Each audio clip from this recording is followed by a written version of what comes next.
My food is me. But this is not my food today.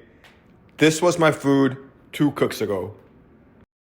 Today, this is my food, and it is missing 10 ingredients from the cook that I did 2 cooks ago. I stripped away from my food all the pomp and frills related to superfoods, and I'm just going to use these 13 ingredients, which is how I started making my food 5 years ago. The Wall Street Journal had an article a few weeks ago talking about how beans have replaced kale as the face of superfood.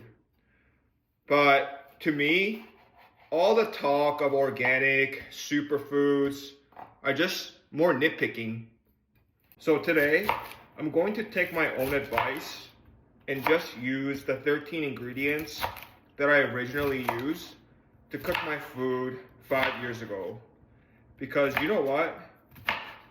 Even if I'm taking out 10 ingredients, which a lot of them are considered superfoods, it's really not going to make a difference to how I see my food, because I only see my food as just convenient energy.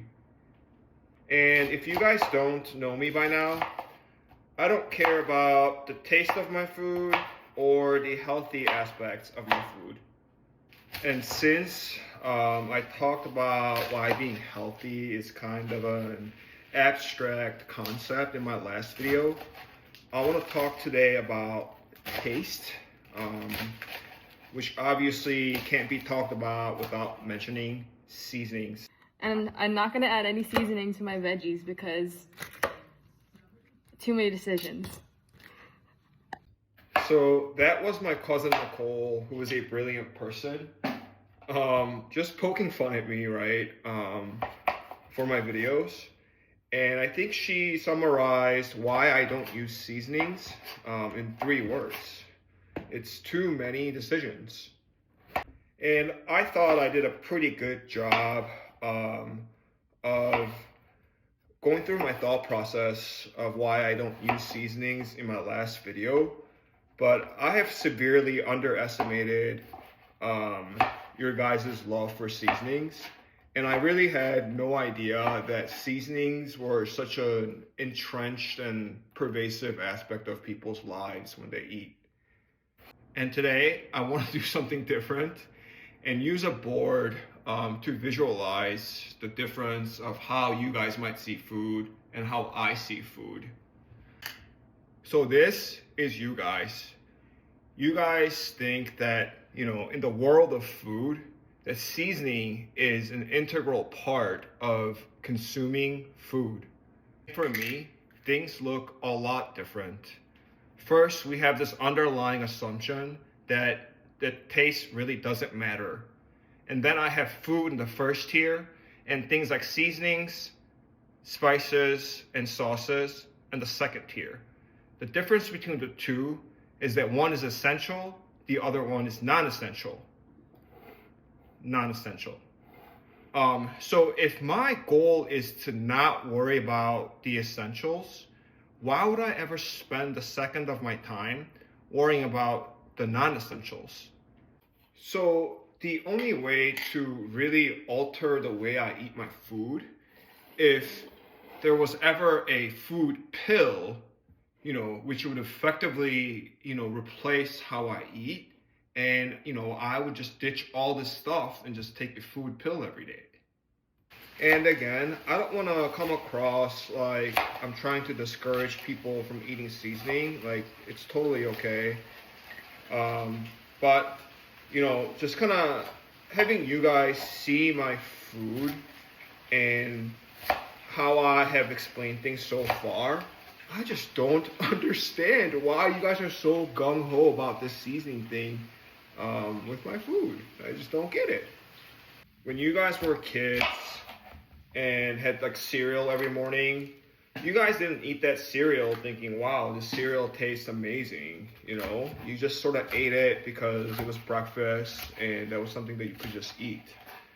And if you're a person who eats regularly, at least twice a day, Oftentimes you're eating the same thing, right? So what I'm doing here is really nothing like new.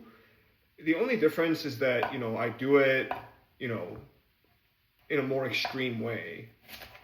But yes, I still do enjoy food. I go out to restaurants. I don't know, I get fast food time to time. I love wings and, I love beer. Like, I don't not enjoy things because of how I eat my food. I enjoy food just as much as anybody else, if not more. Because when I want to eat something else that's not my food, it's really because I want that specific type of food. Here, I'm eating this ice cream in the most delicious possible way, thinking about how good sugar tastes.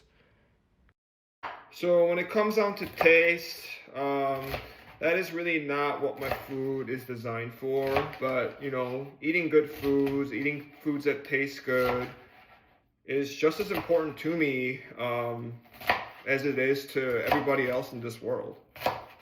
I have never said in my videos or comments that you guys should be eating like this. If you want to try it, go ahead. I just hope that, you find your food that you feel comfortable with and that you can eat it with confidence. This is the final product, and yes, it looks beautiful every single time. When I look at this, it's like better than having a good workout at the gym for 2 hours. There were a lot of people who asked me about how I cook my beans, quinoa, and rice. Today I don't have beans or quinoa, so I can't show that to you, but it's really simple. You pre-soak the beans overnight. And I have like a Korean brand rice cooker that has an option to cook like multi-grain stuff. And I just cook it in that and it comes out fine. But so today I just have the brown rice, and I did use more of it today because I'm missing a lot of other grains and beans. And we got the chicken and the tofu cooking. I'm happy to announce that I got a new a foil set up because the other one was getting a little bit dirty. So we got fresh foil today. And the chicken and tofu mix. Then add in the rice.